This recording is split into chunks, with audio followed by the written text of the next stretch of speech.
Welcome to this Royal Television Society event. We're going to talk, I'll reveal who the panel are. You may know who many of them are already in a moment, and we'll talk for a while. There are a couple of clips to show you, and then we got microphones, so we'll take questions. On the 1st of January this year, at 9 p.m. on ITV, a TV drama series started. The makers were very proud of the show, but realistic about the impact it could make. In live viewing, it was up against the return of a BBC One mega hit, The Traitors, which meant with linear overnight audiences declining fast, that reaching 2 million viewers might be good.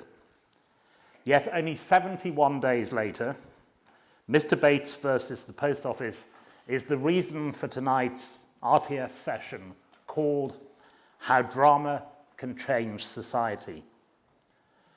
It stands as perhaps the most remarkable example of TV fiction changing the facts of a public story, more so even than the transformational effect that the BBC's Cathy Come Home had on housing policy after 1966, or Channel 4's Queer as Folk on gay rights after 1999. Within days of transmission, quicker than it takes for a first-class letter to arrive at the moment, the government announced plans for new legislation exonerating the 700-plus sub-postmasters prosecuted for accounting losses that, as we now all know, were in fact caused by the faulty IT Horizon computing system. The Sunak administration also set aside £1 billion for compensation, although doubts remain about how much each victim will receive and how fast. Last month, following a public petition signed by 1.2 million people, King Charles III stripped former Post Office Chief Executive Paula Venables of her rank as Commander of the British Empire.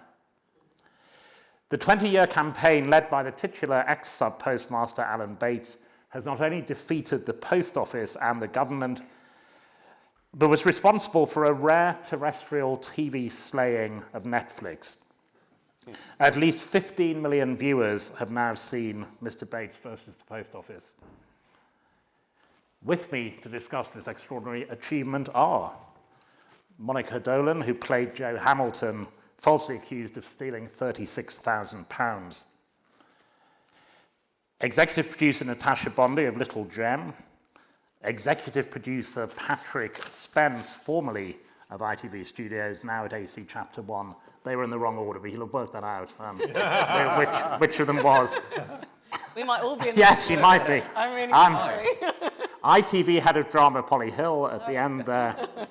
Producer Chris Clough and director James Strong. I should say that Gwyneth Hughes, who wrote the 4 episodes, wanted to be here, but can't be. But she's doing something else, work. But we were going to drop her in with Photoshop or AI, but these days you have to be so careful. So, but people will be able to talk on her behalf.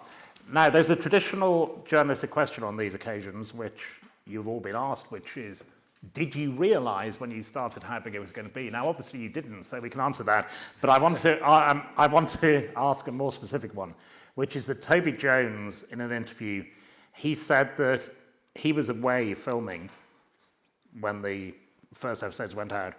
And when he came back, he got a text from another actor, we can speculate about who it might have been, who said, just be prepared, it's all gone a bit mental here. So I'm interested in, from each of you, the moment at which you realised it had gone a bit mental. Monica.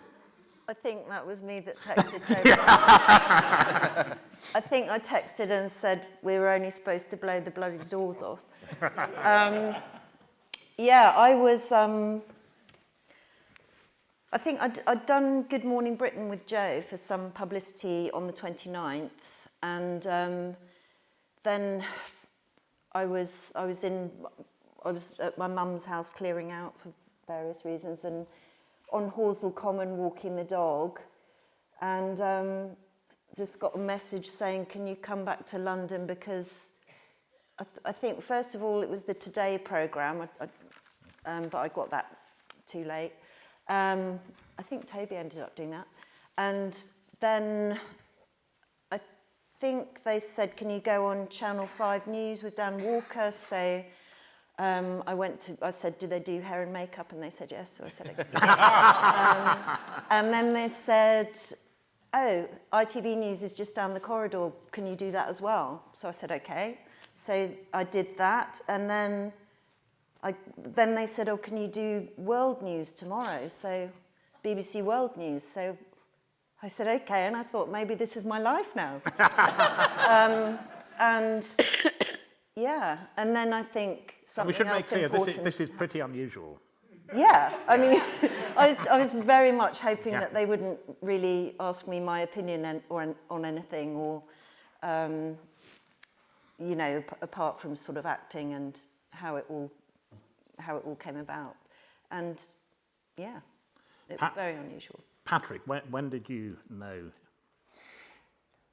It depends how you define mental, but what I would say is the first morning, January the 2nd, Polly phoned up with the overnights, and they were enormous, particularly compared to what, I can't speak for Polly, but what I was expecting up against the tourist.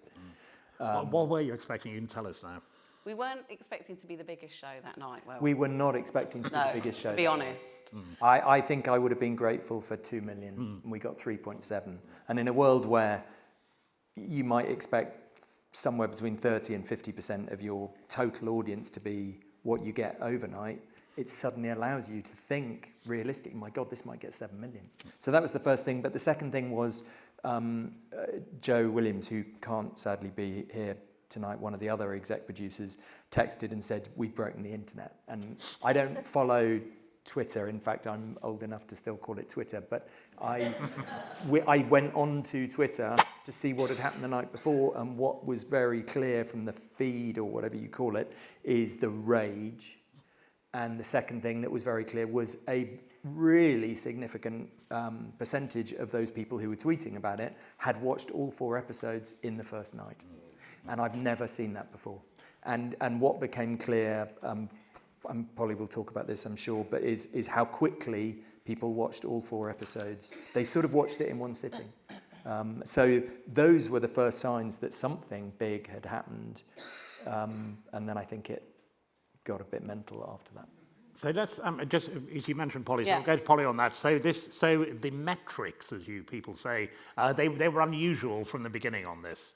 Well, I mean, it's just what Patrick said, is that we were all prepared. When you make these shows, I always think, God, do I sound very... No, it's fine. When you commission these shows, you commission them thinking they're really important stories to tell, and you just want to get that story out. But you're realistic, because normally you're not the biggest show out there. So my feeling is always like, we'll get a lot of press, and hopefully we will get this story out there to more people so that we can give a voice to all those postmasters and mistresses whose stories we're telling. But so it was that first morning when you go, actually the nation chose us. And they chose us, and they stuck with us every night, and we were the biggest show. And you go, that was actually incredibly moving, because you go, we knew we made an important show, but we thought that they'd choose the tourist as the, you know, because it was a huge show. So just to feel that they chose us, they stuck with us, and then they got angry, and it was that changed everything, and it was incredible, wasn't it? And Natasha, actors tend to say they know something's really taken off when they're walking the dog or they're in the supermarket. Those who don't have people do their shopping for them, and the public come up to them. Now that doesn't happen to producers. So, how does a producer know that something has really taken off? Well, I think if you look at, and you've printed them all out, I think, if you look at our little text group, you know, it started with like. Oh, look, Will Carling, the rugby player, has tweeted something. Yeah. We were really super excited about that. We were like, amazing, amazing. And then, you know, somebody else had put up a tweet. And then there was one day, I can't remember what day it was, but Rishi Sunak had been sort of doorstepped at a flood. Yeah. And they were like, what about the post office? And it was like, well, that happened in the 90s. Fucking irritating, because he never actually, I don't think he still quite understood that it didn't happen in the 90s. But so then we were like, fucking hell, Rishi Sunak's has been asked. And that was a really big moment. And then like 5 days after that, then it was like in the House of Commons changing legislation. So it was quite slow, and then it just kind of You felt it across the week, didn't it? just went Went mad. out, and then by the end of the week, it was on every single chat show, Yeah. newspaper, radio, Morning show. It was on everything. Everything. wasn't it? Someone in the press was Everything. telling me 10,000 pieces there were of various kinds. And, Yeah. And thought for the day twice. Oh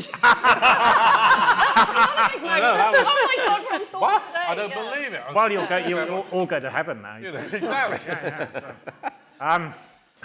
So that was, yes. So your moment was thought for the day then? Well, I kind of think, oh my God, pardon my prosaic, you know. Yeah. And what's so astonishing about, I mean, this is an extreme example of it, but we all go to these conferences on TV, particularly at Edinburgh, and this was specifically what was not supposed to be possible anymore, what this drama achieved, which is why it's so extraordinary. It's what you hope. Yeah, You know, deep down, but no, it definitely but everyone had don't said accept you it. can't do this. I know, Yeah. I know. And yet you keep making them because you think this is actually, I think for most people making drama, you sort of want to make these shows and you want to make a difference, right? You want to make something that's important, but you just know that normally it won't do this. But deep, deep, deep down somewhere, you sort of hope that you might do that because that's why you're telling the story. You want people to watch it and you want to change people's opinions and you want to get it out there.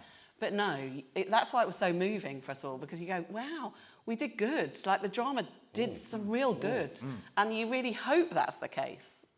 And I think I saw it in late November because I wrote a piece for Radio Times, and the first word I wrote in my notebook was rage. But that is the extraordinary thing about this story, which from the first people who saw it was the anger that it unleashed. Well, I remember Yeah. the first time you saw it. Yeah. And you were really angry, and Helen was in tears. Yeah. So we had both emotions going on the first viewing in the cutting room. Well, I think watching what's our amazing first about cut. watching the nation get angry is that is what happens to everyone. It's just that not everyone was aware of the story in the way that we were able to tell it. Yeah. So people thought that they knew the headlines, and often people would say, yeah, I know that story. And then they'd watch the drama and go, I don't know this story at all. And it's so clearly wrong what was happening that it just makes you angry. And I think it made everyone angry, didn't it? And that's what was so amazing, to watch the nation unite in anger. I was really proud of everyone for being that. Me angry too, about it yeah. with the audience. Me too.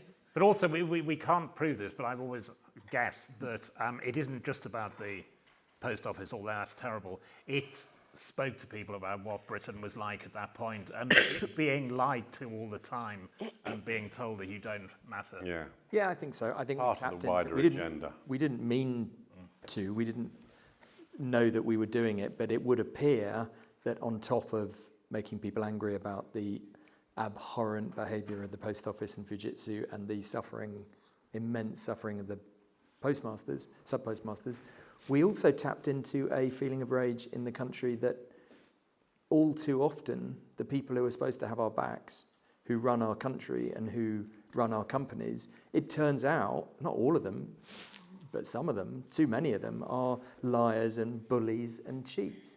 And I think that was what prompted the entire nation to say, we've been feeling this for too long, not on our watch anymore, and this is where it starts. And we're going to protect these people. And they were all already angry, I think. There are too many people out there that are ghastly. And Natasha, as you say, the current Prime Minister, or he was when he came in, you just have to check these days, but Rishi Sunak thinks it all happens in the 90s, which it didn't, but it's been around for this story for about a decade and a half, back to Computer Weekly article 2009, BBC Panorama. There's been podcasts, Private Eye covered it for many, many years. So it had been around. So what was it that caught your attention? It was, I didn't really know about it, but I read an article in the Sunday Times magazine in February 2020, and it was just so, it was a very good journalist called Katie Glass, and she had met and interviewed a lot of sub-postmasters, and their stories were just so heartbreaking. It was extraordinary to read. I mean, there was just so many terrible things that had happened to them. You know, they'd lost everything.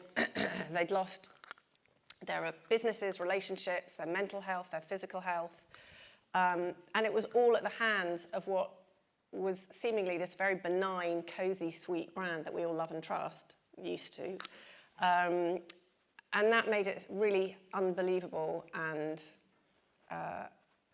also weirdly visual, because it was happening all around the country in very beautiful villages, and the post office was a sort of dark, malevolent force.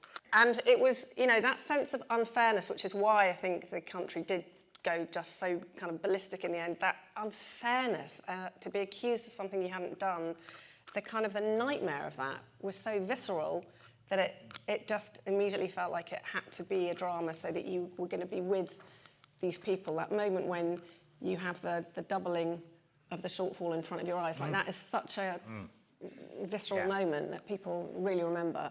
And you say it had to be drama, but Little Jam had a reputation for documentaries, so it could have been. But it was Gwyneth Hughes, who can't be here, she said in an interview I did with her that you can make as many documentaries as you like and they can be brilliant, but there is something about drama that confronts people with the It puts emotion, the pain of it. It puts you in the place of the real people. So you watch it and you go, what would I feel if it happening to me? Yeah. And so step by step, day by day, you unfold this tragedy and this awful horror on these people, but you feel what they would go through. And it's like if you opened your bank account tomorrow and were told you owe £50,000, oh no, you've got to pay it back by Friday or we're going to take you to court. It's that Kafkaesque nightmare that these people, but drama puts you right. Yeah, you there's have a to be there visceral in the emotional moment. connection to it. So the two of you were involved as producers. So Patrick, you were the drama side of it. Yeah. Really, yeah. Yeah, apparently. We had made a few factual dramas, mainly for Polly, which Natasha had seen and liked, and we were the lucky ones. She walked into our office and said, "How about it?" And it was a gift. It was like a gift wrapped up in a bow, because Natasha had brought all of those relationships, all of that awareness, with Alan at the very heart of it, in a document ready to read and get angry about and go, this is a show. And I turned around to Polly not long after and just, our memories are slightly conflicting here, but I thought it was on a Zoom call. Polly thought I ran upstairs. Either way. Do you know what I think is the difference? I think there's a difference between when we decided to commission it, and that was when you came up, and then because we'd initially talked about it. But anyway, I don't remember anything. So I just told her the story. Yeah.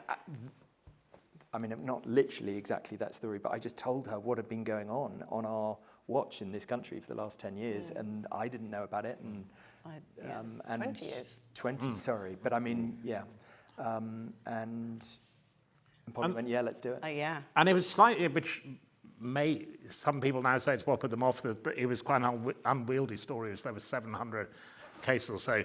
You suggested there, so very early on you focused on Alan. Well, yeah, I remember you coming and talking about that's the way in. Alan was gave you that structure, and it sort of did. Anyway, sorry, I cut across you.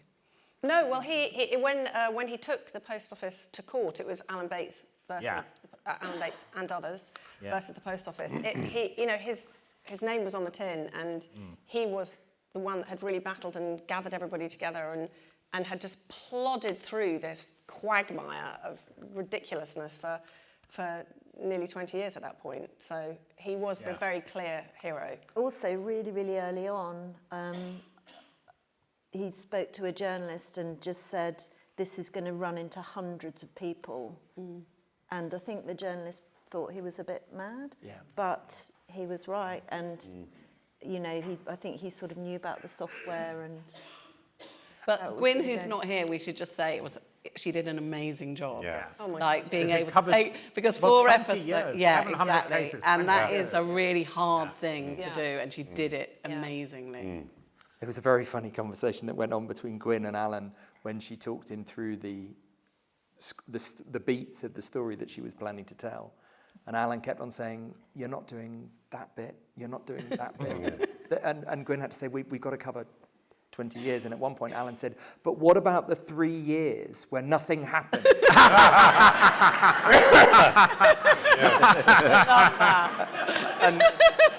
that was so annoying. And Gwyn had to say, yeah, but on television, that's not going to play that well, I'm afraid. James, one of the striking things about it visually is the passage of time, as it covers 20 years.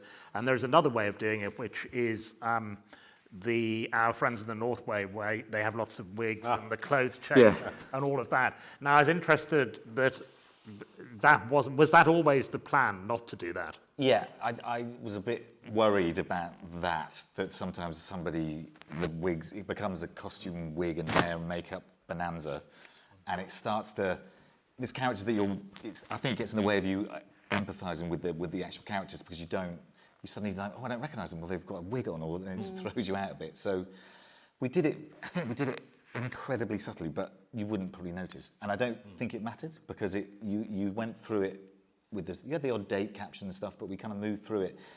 Hopefully got a sense of the passage of time, but we didn't actually I think it was genius. Yeah. I really do. Thank you. Because often you are very conscious that we want to tell you how much time is being covered. Yeah. And I just think you just were in the one story, and you never were thrown. Yeah. I thought it was really good choice. Yeah. I think there were, because it was 4 episodes, there were 2 different looks, and one for the first 2 episodes and one A bit for the blonder. last 2 One episodes. Yeah, it was. Slightly more grey. But no. Polly, another very striking thing about it to me was that it's you get a lot of international drama now that you feel is made to be a story that could work in any country and could be sold on Netflix, wherever. This and Breathtaking, which followed it, they're very specifically British, even English stories. And that is becoming rarer, I think. Yeah. But that is because people want to make international content. I mean, Patrick can speak really well on this, because I would always say, from my point of view, it's an easy yes. Because, I love them personally. I love making shows that feel like they've got something important to say. And I always think that ITV, I remember watching Hillsborough on ITV, and I feel like a part of what ITV should do is this sort of story. They always have done. So it's easy yes for me. I can go, I'm in. But that's not. But then the problem is, for a producer, how do you fund them? And I think it's both 4 parts and thing. But Patrick can speak probably better than me on them, because I think it is tough. And I would love to keep making them, but I am aware they are not easy to Patrick, make. so it's on that. We're right, there is a pressure towards international content now. No, but they are much easier to fund. Right. The commissioners, I'm just going to split it into streamers and terrestrials. And I'm not going to talk about the streamers, because they pay for everything anyway. If you want to make a show they pay for the whole budget. They fully fund it, yeah. If you want to make a show for a terrestrial, I would argue that ITV and the BBC and Channel 4 in particular are more keen than ever that our stories reflect our local culture. And but their license fees necessarily, it's not their fault, haven't really gone up in the last 10, 15 years. And our production budgets have gone up by 100%.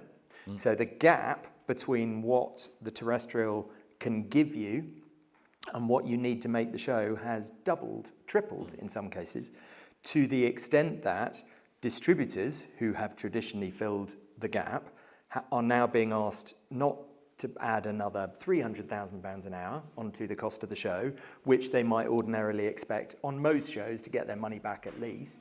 They're now being asked to fund it to the tune of £1 to £1.5 million an hour. And they, not unreasonably, are saying, I need to know that it's going to sell internationally.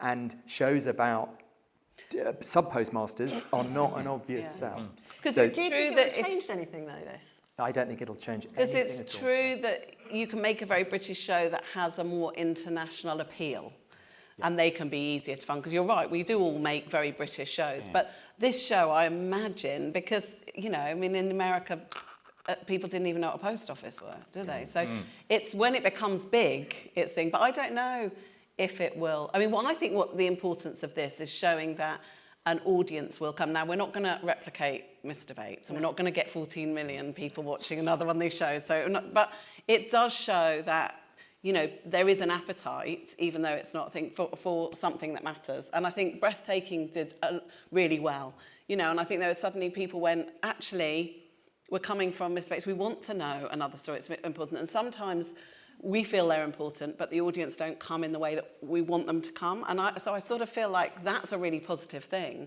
But I don't know that they'll be any easier to fund. And I think there's something else, given that this is the Royal Television Society and we are hopefully interested in television as a cultural form, there's something else worth saying, which is that the single film for television, not the movie, has to a great extent, to the largest extent, died out as an art form. And there are very few of them being made for the simple reason that however much broadcasters would love to make them, we can't afford to make them because they don't sell internationally. And therefore that form has died out. The four-parter, if we're not careful, the non-crime four-parter is next. And because they don't make money. And there was a very uncomfortable point in the lead up to filming of Mr. Bates versus the Post Office where the wheels very nearly came off and she saved us. She, Polly, I'm talking about, saved us. She made a phone call that kept it alive. And without it, we would have fallen apart. It wouldn't have got made. And that's because the funding of four-part non-crime shows as a cultural art form, I'm talking about It's a Sin, This Is England, Mr. Bates, whatever, it's in serious danger. And I really don't want that to happen. Yeah. We Because- make because- loads of them. Because But it is people want true. long content. But also... Because they don't sell well internationally. So it's a Right. double whammy. Yeah. Not only is it very British, but it also, international buyers don't want four-part drama. So I brought an idea that would be a natural full-parter and then asked, could we make it 6 so that it can fit an international? And I'm like, if the story wants to be 4, though, is it going to make a great 6 It would have hours? been So a that's the disaster problem. at Yeah. 6. It would have So just gone. so that's the thing. It's not that we'll make a 6-hour show if the story needs 6 hours, but we really want to protect these brilliant shows that are told over 4 parts, 3 or 4 parts. But also, everybody who worked on the show invested in it as well. Everybody took a 20 to 30% cut in their rate, including you guys. So all the actors, the directors, the producer and cast crew, everybody took a cut. It was the Because most they moving believed read-through, in wasn't the it? show, It was the most moving Yeah. read-through I think I've ever been to. Patrick made a speech that made me cry. Yeah. And then I went around thanking all the actors and everyone was like, this is why we want to act. Yeah. It just felt like everyone was invested in telling this story and getting it. It was amazing. Yeah. The origins of drama, we've all studied our Greek drama, protagonist, antagonist. Now, interesting, I think, in 2 ways this. First of all, the protagonist. A lawyer told me that the reason they put Mr. Bates on the original case was that he was clean. There was no way that because, we have to be careful because Joe Hamilton was innocent, but she had pleaded guilty and he hadn't been prosecuted, he'd never pleaded guilty. And they said there is nothing they can do to you, the post office or the other side. And it's interesting to me that in dramatic terms he had that he's entirely pure, a clean skin. But also, and I think you've thought about this a lot, the antagonist is actually invisible in this. It's really hard to dramatise Fujitsu or the post office. I certainly remember talking to Jack when we had our first phone call after my agent had told me that there was a thing about the post office and they didn't have any money. That's not the way of funding is going forward. I know. Tricky conversation. We didn't talk about that. But we did talk about the one of the things that I remember grilling you on was the presence of the antagonist in it and where is Horizon going to be and I think I related it to the film Hunger because even though with that film the drama is basically between Bobby Sands and Margaret Thatcher but she's not in it but you hear her voice on the radio and as the antagonist she's really present. So then we had a conversation and you said, well, I'm doing lots of... You said that you're talking to the DOP a lot, the presence of Horizon, even the little twinkling software, and so the little would be little there. box in the corner. Which in that scene that Polly mentioned where you it doubles, it is that the antagonist is there. Yeah. because Yes, exactly. The antagonist is the software. So it's like And the camera goes down computer's to it taken and over. twinkling. Yeah. And the call centre as well. which Yeah. is very good. Yes. Yeah. But Paul Vennells doesn't come in till episode 3, I don't think. That was the We thing, and never I'd only actually read meet. 2 episodes Yeah. at the time. 2. And 2, is it? Oh, right. But also, which Gwyneth has spoken about, and is an extraordinary thing, although your ITV lawyers are generally thought to be braver than BBC lawyers, for example, Paula brilliant. They were really good. Even so, they are. But Paula Venables was only allowed to say things that she had said or written. No, that was not the lawyers. That was our decision. Right. We were so determined that the Post Office, who are ghastly and litigious, would not have a chance to correct anything that we only used. This was Gwyn's decision and an inspired one. We only used words taken from Paula's own emails or minutes from meetings that they tried to redact, but we were able to see through, where it was a matter of fact that she had said those words, so that they could not accuse us of any inaccuracy or, worst case scenario, keep the show from transmitting. So as if Leah Williams needs to prove herself as an actor, it is worth pointing out that that incredibly naturalistic performance that she gives is based on dialogue written by Paula Venables herself in emails. Try saying your lines when and Gwyn just took them off the emails and put them in the so that they could not stop us from transmitting. And she had actually gone on record as saying that sermon was her favourite sermon, so it had everything. been very carefully So when we went to them and said, we are telling this story about you, and here are the beats of the story, they could not correct us. Because that's, I mean, it's a common trope is things you wouldn't dare make up in a drama, but the number of people who said she wasn't really a Church of England. I know. They've made that up, haven't they? It's mind-blowing that she... And it's the Judgment of Solomon. I mean, of all the things to be her favourite sermon. Yeah. And as well as losing her CBE, she also was stripped of her holy orders as well. So, still not quite enough justice, but it's a little bit. So having taken us behind the scenes there, fascinatingly, as to how we did it, we'll have a look at some footage from behind the scenes. This is the biggest miscarriage of justice in British history. It's the story of a bunch of little guys taking on one of the biggest government corporations. The gathering together of hundreds of sub-postmasters to fight back against the post office's abhorrent behaviour towards them. It's a story that people think they know about. Even if you think you know it, you don't know. People don't really understand just how Machiavellian this was. Hundreds, if not now thousands, of people had their lives ruined. There's so many aspects of this story that beg a belief, but almost the biggest overriding one is that this happened in Britain. The Post Office had invested a great deal of public money in a brand new computer system. They would be adding all their stuff up at the end of the day, and it wasn't tallying. They say money's somehow gone missing from this branch. These figures started getting completely out of hand. What is it you've been doing wrong? I have no idea.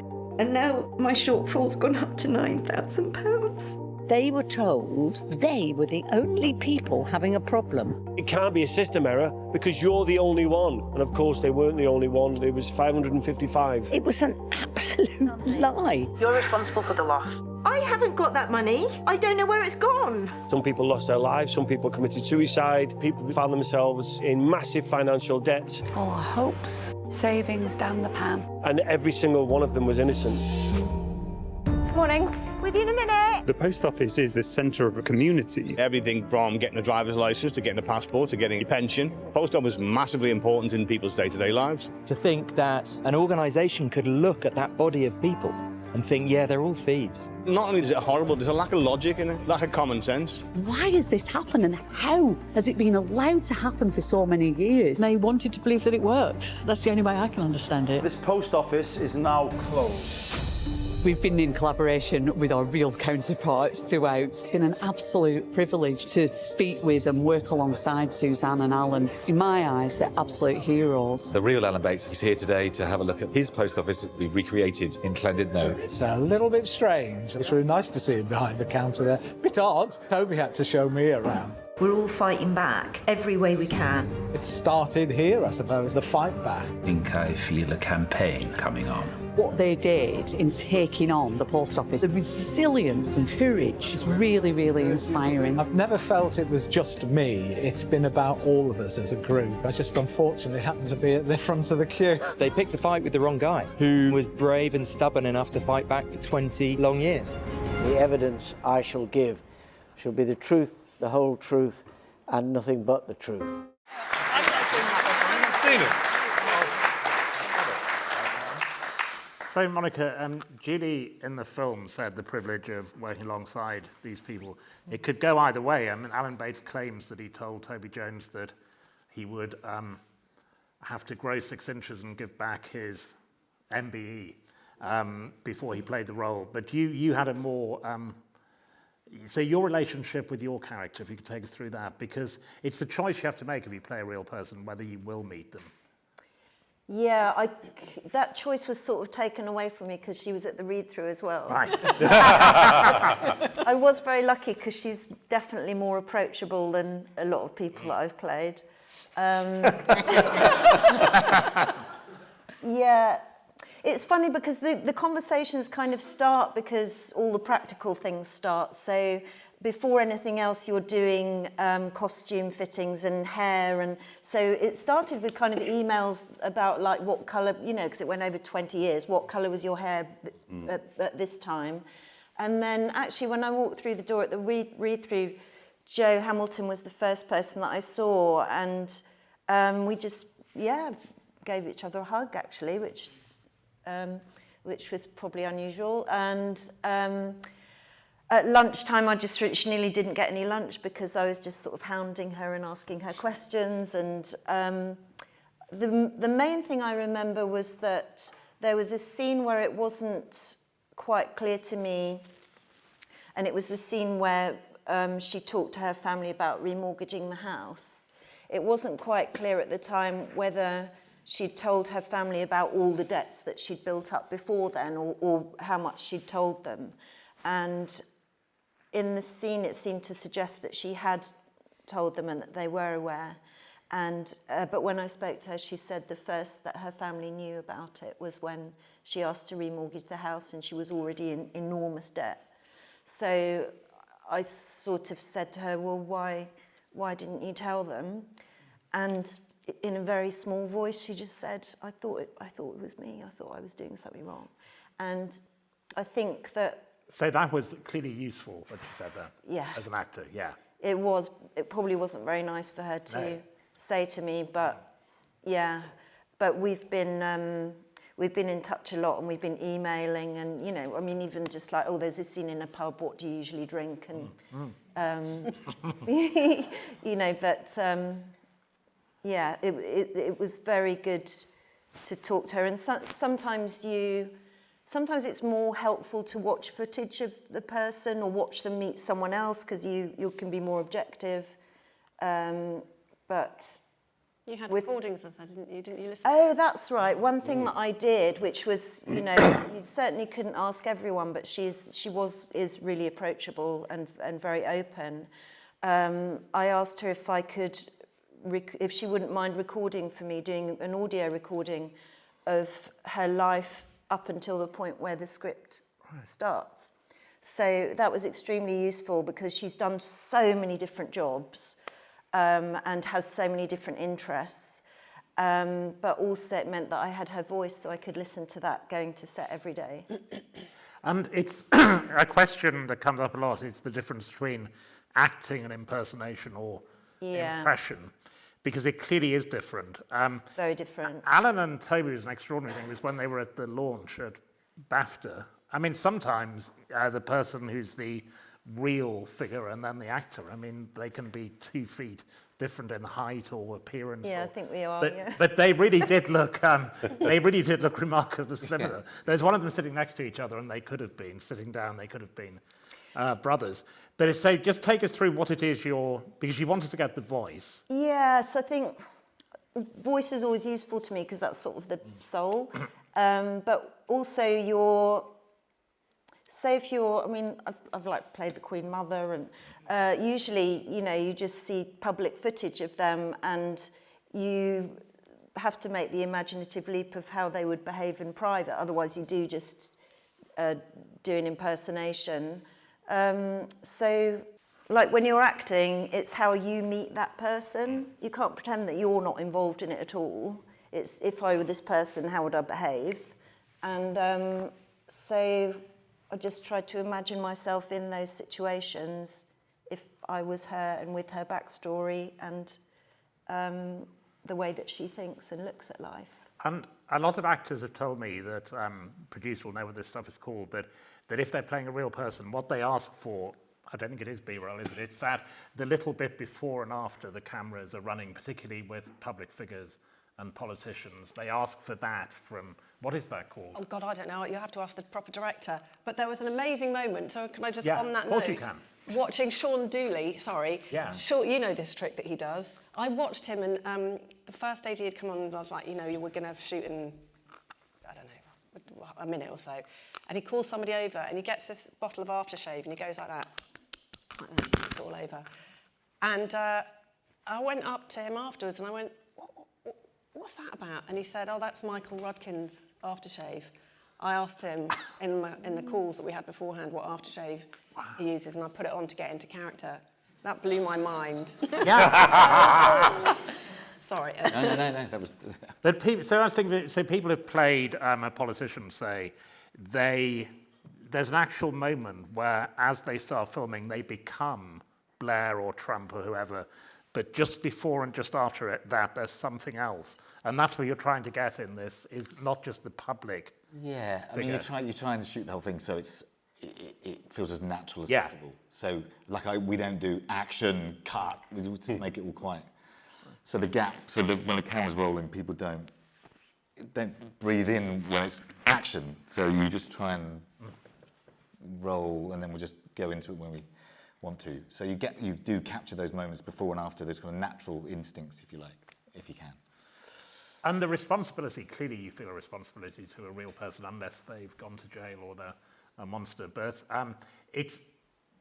there must be a nervousness about what, or do you just have to cut that out? What I was very nervous at the read-through, right. But I think some of that was to do with that I hadn't done very much work on her voice by then and that she was going to hear me speak. And Gwyneth told me that Alan Bates would go through the script and say, I didn't say that, I might say that, I'm not saying that. And I'm interested to what extent that happened of people. I think there's a point at which we have to make the best drama possible. And I think across the whole board, you're telling a true story, so that's the beginning where you start. But we had to my job was to make the best drama possible for everybody, for the cause, for everything. So they're all involved implicitly, but you then choose what works for the scene and those kind of choices. Alan was the only one who read the scripts. And we definitely listened to what he said. He was there to represent all of them for factual accuracy, but also he definitely, this has been openly discussed, there was a conflict between us as a program-making team and Alan over what we're going to call his emotional journey. Because Alan does say, and passionately believes, he never felt one emotion across the 20 years, otherwise he would have gone crazy. And we as program makers would say to him often, we don't believe you. And Toby said that's impossible to play. Yeah. And Alan said, well, take it or leave it. You're not playing me as getting angry and being emotional. And so we just slipped it in. We just gave Toby enough and James enough so that on set they had enough to play that you could track Alan's emotional journey without betraying his trust in us, that we would not play him as a hugely emotive and emotional man. But isn't that, you see, to me, that's one of the fascinating things about it, that it provokes incredible rage in the audience, but the protagonist is not himself angry, is why it's so unusual. You can imagine a Hollywood version of this, in which Al Pacino or Robert De Niro is shouting and banging on the. But that's true to the story, isn't it? Despite what you said, it's still pretty small. Yeah. Yeah. He doesn't really get angry. It's all within the context of the character that there's little ups and downs and outbursts and emotions and stuff. Of course there are, because he's a human being, I think. But we didn't, even within the context of that, we didn't actually go that. You know, it's very small little calibration. I just always think, though, imagine if you don't work in the world of storytelling and somebody's making a show about you. Like, I just think, how mad must that feel? And I'm not surprised that sometimes that journey is quite tricky. And I happened to be there when Alan came and thanked Patrick for what a brilliant show he'd made. And so for all of that, I think there's a really honest thing of going, oh my God, how is this exactly my story? Because you haven't been able to tell every email that I've done, and then getting to the end and going, I'm so proud of it. And it was really moving, that moment when he came. He was very, very wary of us. There's no doubt about it. Yeah. And he did feel, No, carry on. He did feel, by the end, that we had, I think the exact words he used at the screening were, classically, he refused to talk about himself. What he said was, you have captured the suffering of the sub-postmasters community better than anyone so far. And that he was very proud of that. Yeah, he was. And it was an amazing moment because he's been on a journey. But all I'm just saying is, I think we'd all, if we're not used to storytelling and someone was telling us story, I just think it's a sort of natural reaction that it's odd to watch someone play you. I think that's... I see that, but we're going to open up to the audience in a moment. But Monica, so one of the mysteries of acting to people who don't act is that you could read the scripts and get incredibly angry, but your character could only get as angry as, which is an example of what Alan says, your character could only get as angry as she got in those scenes. It's her emotions, not yours. Rule number one is your character's not you. Yeah. And I mean, otherwise the whole thing would be awash with anger. I'm actually quite clinical about it all, and I just try and play the situation. And that's what gets everyone angry. Yeah. I mean, Jo must have thought I was asking her really odd questions sometimes. There's a microphone out there. I've been asked to ask you if you could wait until the microphone comes round so we can hear you. You can, if you want, tell us who you are or where you come from. You don't have to, but you can, even if you're incredibly famous. There might be people who don't know who you are. Who would like to? Yes, we'll start. We'll just wait for the microphone. There we are. Hi, my name is Nayan. I'm a student from Manchester, and I'm studying to become a producer. So my question is, because obviously I'm really interested and passionate in like social justice and social commentary dramas. And my question is, when doing both the research and the production of it, how do you approach this in like both like a sensitive way, but at the same time showing the process of what's it like, especially when it comes to real life characters? Because that's something that's quite fascinated about, because it is, like you said, it is a very, very controversial subject, but something that a message needs to be sent, if that makes sense. Yeah. Who would like to? Yes, you've got a microphone. Go for it. I've got a microphone. Yeah. I mean, it's a massively complicated process, and you start by telling you want to be as truthful to the real people and do them proud. But I talked about earlier, it's also about making the best drama possible and making it accessible and entertaining. And my big thing with this was I didn't want it to be too dark that it precluded the audience and it made people turn away. So all of the choices, from the production design to the cinematography, all those choices serve the story. But it begins with what's the truth, what's the reality of it, and then we kind of adjust it to what will hopefully retain that truth but still convey the story. Although, you see, that's interesting, James, because a critic who we won't name said that they've made it like Midsummer Murders. It all takes place in these picture postcard villages. But as Natasha said, it did, which is the point. Yeah. Yeah, it did. Or we've got a few. One journalist said that the audience won't get to the end. Yeah. There's not enough. No, my favourite. The one that got me most angry was there's not enough drama in this drama, and they. How much drama do you want? And they won't get to the end. Oh. Yes. What are they now? Eating his or her words. Do you want to follow up, or is that? Yeah. Another quick question as well. Were they actually, what were the challenges in terms of the production side as well? Because obviously, as a producer myself, I'm kind of looking into like, how do you still deal with the aftermath of like, I won't say the aftermath, but basically the effects after you produce it. So say, for example, were there situations where you were speaking to the real life people where they didn't want you to produce this, or they didn't want you to portray this a certain way, or they didn't feel comfortable talking to you? Yeah. Well, we basically chose people who were happy to have their story told. There was one couple who didn't want us to tell their story, but basically everybody was on board, and therefore it was a question of talking to them, which Gwyn obviously did, and she got to make friends with them, which is the other point, because if you're making a drama about people's lives, you've got to be absolutely open, you've got to be absolutely fair, and there's no bullshit or things that, you're not kidding anybody because you'll get caught out by it. And then after that, all the actors actually got to know the people that they were playing, which I didn't think most of them would. I thought a lot of them would say, well, I'm not quite sure I want to sort of meet the real people, but they did. And we didn't go for look-alike characters, but we went for people who were like enough. So actually, it all kind of feels well bedded in. But you have to have the trust of the people that you're making the show about and not stitch them up. Yes. Chris Clough mentioned that the cast took quite considerable pay cuts in order to do this show. I wonder if Monica would like to explain why you did that. Well, do you want me to answer that? What, explain? It wasn't only the cast.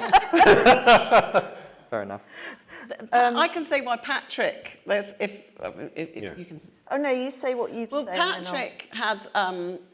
Patrick said we really need to make sure that, as this is how I remember it, and say if it's not how you remember it, but Patrick said to me, it's really important that we get as many people watching this show as possible. And in order to do that, we need as many much-loved actors in this show that'll make people go, wow, if all those people are doing it, I need to watch this show. And so on any budget, we wouldn't have been able to have that incredible cast. And also, for a lot of shows, people wouldn't come in for a small part because we were going to leading actors across the board. So it was an inspired thing of going, we think this is important, but we can't afford to pay everybody in the way that we would. Would everyone be up for being part of it? And ITV will never ask you to come and make a show on that level, on that thing again. We just put everyone in a category. Anyway. We said if you've got this many scenes or whatever, you get paid that, and no one will get paid more or less. And if you're something else, you'll get paid that. And then we just stuck to those lines, and it was therefore fair across the board. We've got a question here, but just before you ask, could we get the microphone to? There are a couple of people at the back. If we could get that microphone round to there, at the back on this side. Yes, go on. Hi, thank you for the show. And my name is Tosh, and I'm a producer of documentaries. But I want to tell you something, and then I'm going to ask you a question. So I'm Japanese, living in UK, and this thing actually became quite big in Japan as well. So first it was reported on the Japanese edition of FT, and then my 82-year-old mother, who lives in Tokyo, and all her friends were talking about it, and they wanted to watch it. But obviously you're not showing it anywhere outside the UK. So I spent then the 2 hours teaching 82-year-old mother how to download the VPN. I paid for ITVX, just to be clear. And then she watched the entire 4 episodes in one go like I did. So my question is there any plan to show this internationally? Because I think it's going to do well, and plenty of people really want to see it. It's especially in Japan. It's It's selling like hotcakes, and they are in conversations with people in Japan. We've just done an interview this morning, funny enough, with a big Japanese newspaper. We're aware that it's obviously because of Fujitsu. It's a By the way, that's their fourth failure. They've actually had 3 other crises in Japan. This is the first big one. Wow. But it will definitely play in Japan. Yeah. Yes. Thank you. I just wanted to say that for me, this is what television's about, what the media's about, when you're actually making a difference. And I've been to this hall so many times, I've never seen it as full. And that's a testament to the impact of your programme and everything that you've achieved. And hopefully there's still a long way to go for the justice for the post office victims. I've just got 2 questions which really got me from what... So Polly mentioned that there was a phone call, and if it wasn't for that this programme could have been pulled. And I just wanted to know more about that, about what those people are saying now. Come on, that were going to pull this. You know, what were they saying? And also the journalist that said there's no drama in this. Like, what are they doing? I don't know. I can't speak for them. So, Polly, everyone will want the phone number that he rang in order to get. I've got an emergency back. No, Yeah. it was just getting the money, wasn't it? It's getting the money. But where did you get it, though? No, there was no more money. We all had to agree to make it for less. Oh, I see. So the producers deferred completely their fees, and we had to ask the cast to do it for a lot less. That wasn't what I didn't do. And but there was a point when it made no financial sense to make the show, and as a business decision, it was likely to be cancelled. And Polly called somebody up and said, "You can't cancel it."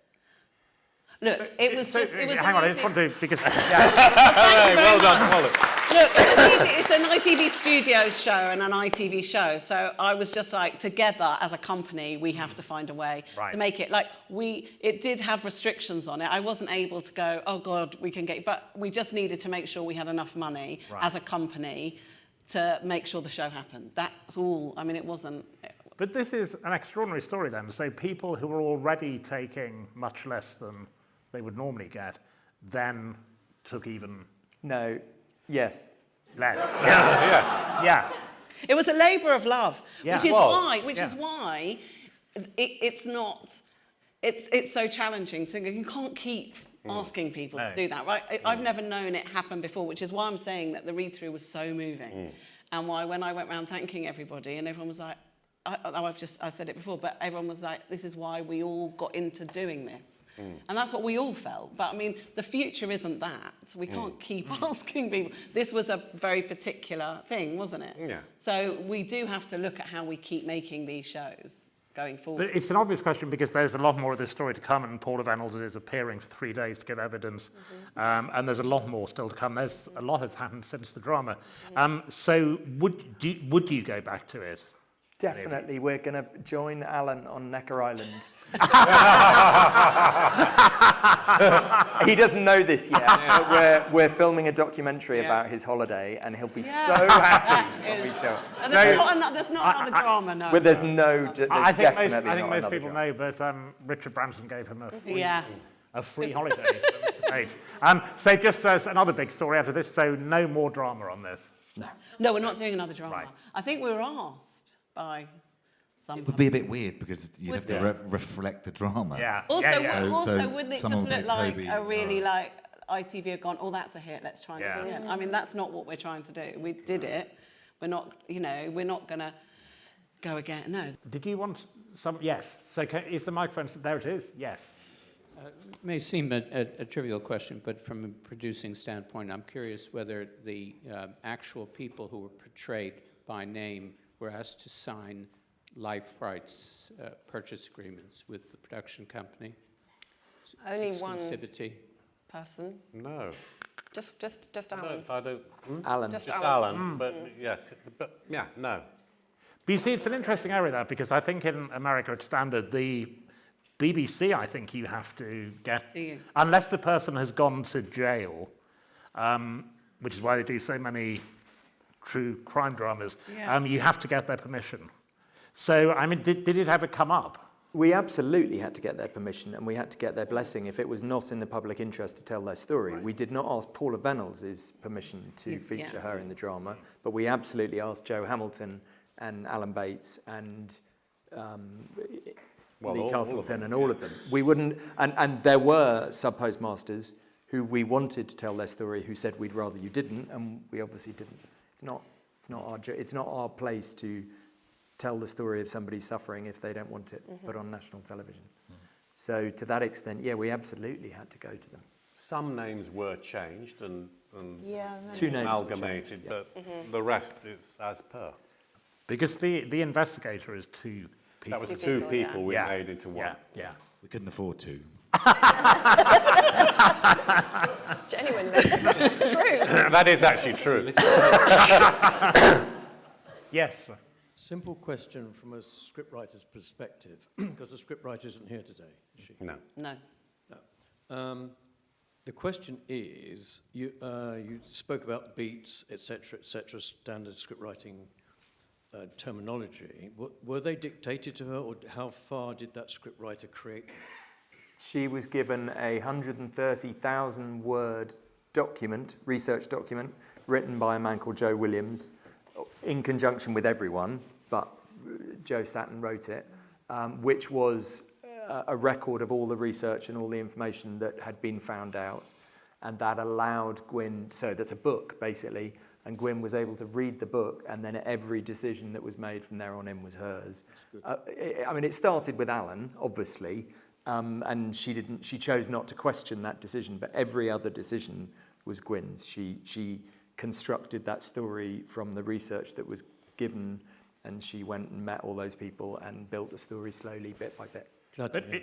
But with ITV dramas, it always fascinates me because you've got the commercials, and somebody once told me, you'll deny this, but someone once told me the reason so many people are killed in Midsummer is that they were originally told to kill someone. I have absolutely no idea. Going into the commercial break. No, Apparently that's what they were told. I would tell you if I knew, but someone had to die before each commercial break.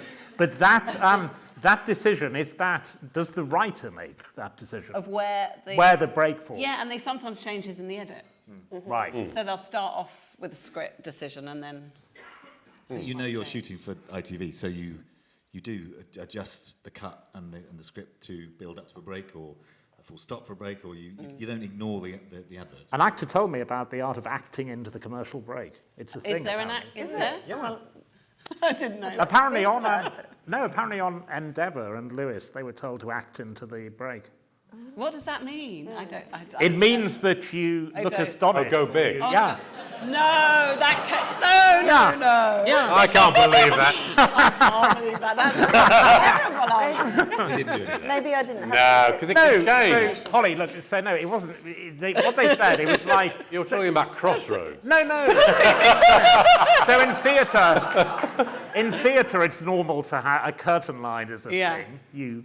So they were told, without making it too obvious, this is the end beat of this part of the story. Okay. That will be the producer saying that, not ITV. Yeah, it will be. Okay. And also, we do change it, so it's a bit of a risk, because honestly, we can sit in an edit and go, no. It changes. Yeah. Could be the end of an episode, you might. Also, it sounds a bit hammy to me, but anyway. Yeah. Yes, we've got and then... can we get a microphone? Sorry, can we get a microphone to the very back as well? So the episodes were aired consecutively. Was there an intentional decision made for that? Normally, these 4-part dramas or some 4-part dramas, they're like week by week for a month. We actually do a lot of our 4-part stripped. So, and the reason is to make it an event. I mean, from when I started many years ago, live viewing was huge. Live viewing for everybody is just, people just don't decide to watch it when we put it out in the schedule. So it's sort of, it can work weekly, it can work stripped, but the idea of doing it stripped is that it becomes an event, because most people watch it on ITVX when they want to, either that week or within the month, or it carries on. So but we do a lot of them actually. Those 4 parts work really well for us stripped. It just feels like we put all of our focus on that, and it's an event. Yeah. Do you think that made it so successful with the momentum and the... I don't think that made it so... I mean, I think it was good, but I don't think... I think putting it out on New Year's Day, for us was a sign of saying we think this is really, really good and really important. And it's a really big day to go out. And because it's a big day to go out, you're up against really big shows. So that was a conscious decision by us to say, you know, we want to start the year with this show. But because of that, that's why we were all like, okay, so now we just have to brace ourselves for, you know, not being the biggest show. So, but yeah, I don't think, I mean, putting it on New Year's Day, it felt like that was a good thing to have done. So. Just for Monica, go on, yeah. Sorry, I think the scheduling is really important to talk. I mean, since the discussion is about the impact it's had, I think that the scheduling to talk about is extremely important, because I think at one point, certainly when I was doing my ADR, there was talk about that it might be on in May. And if it had been on in May, then maybe they would have had their general election already. Things could have been very, very different. Oh, on May of this year? Yeah. It wasn't, I don't think it was ever, we were looking at, there's a few slots every month, and I think we always had to get it out before the end of the inquiry. Because at that point it might have been that there is a criminal investigation, which meant we couldn't show it. So we were just very aware that it had to go out by then. But Polly, I was just going to say, because there are students in the room, it's an astonishing thing, journalists know this, but if someone had been arrested or they'd started a police investigation, you can lose these things for 3 years. Yeah, 3 years. So we were really conscious of that.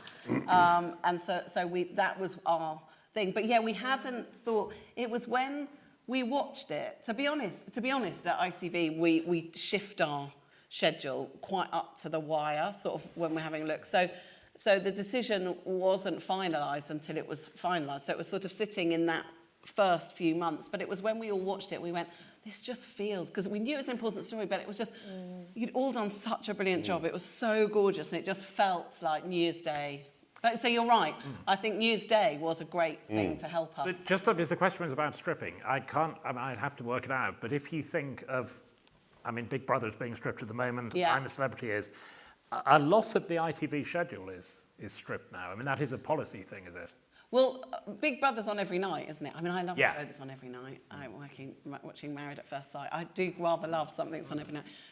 Not everything, no. But a lot of it. But a lot of it is, yeah. And I think with the dramas, we're just trying to work out how best in this difficult, ever-evolving time to get audiences, what's the best way to offer it to them. I mean, ultimately, we put everything on main channel and ITVX, so you can watch it when you want. So even if we even if we play it weekly, you'll end up getting most of your viewing if something's in the first month, and then you still have, if it's a 6-part, few things, and you sort of think, oh my God, it's still on, but actually so many people have watched it already. So I think, though, because of when it was on and the audience getting that angry, I think the government had to listen to them.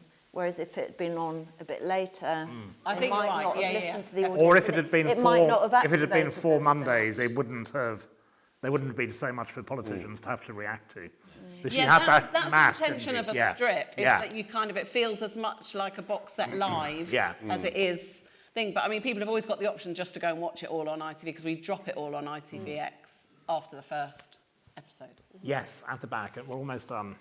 A question about research to the panel, and then specifically for Monica. Just going back to the research, I wanted to know when the research started and how long it took, because obviously there's hundreds of stories, and how you managed to gather them and make sure everything was factually accurate, and how you selected which stories you would tell. I mean, partly that you touched on it was dictated by the people who were happy to have their stories told, but just wondered how that selection process happened. And then specifically for Monica, how long you got in terms of doing your research to play the part of Jo, because it's a very long story, a lot of detail, and particularly because you met her as well. How much time did you have to prep to get everything factually accurate and correct to portray her on screen the way you did? Who wants to go first? Do you want to answer the second one first, Monica? Okay. We were very lucky because we did have rehearsals, and I think rehearsals are really important and they're never wasted. So we had time to go through the script. When you're acting in something, there are two types of research. There's the research in the script, so mining the script and seeing what's in there. And then if you're lucky enough, you have a person outside of the script, or, you know, if it's a real situation. So it was all quite quick. So really, at the beginning, it was sort of practical things like what was your hair like, and, you know, things About just 2 weeks, I think. Yeah, it wasn't that long, and also what you were talking about the trust. It's quite delicate as well, so that wasn't a lot of time to build it up. But Jo, right from the word go, was so convinced always that she used to say it's going to blow their pants off, this. She just was so happy to be involved all the time, and I could just ring her. So I don't know, but a lot of it's just following the thoughts in the scene, really. I was going to say that thing you said about playing the situation. Yeah. I mean, it was there, wasn't it? In the Absolutely, and such a horrific situation that everything comes to the surface, really.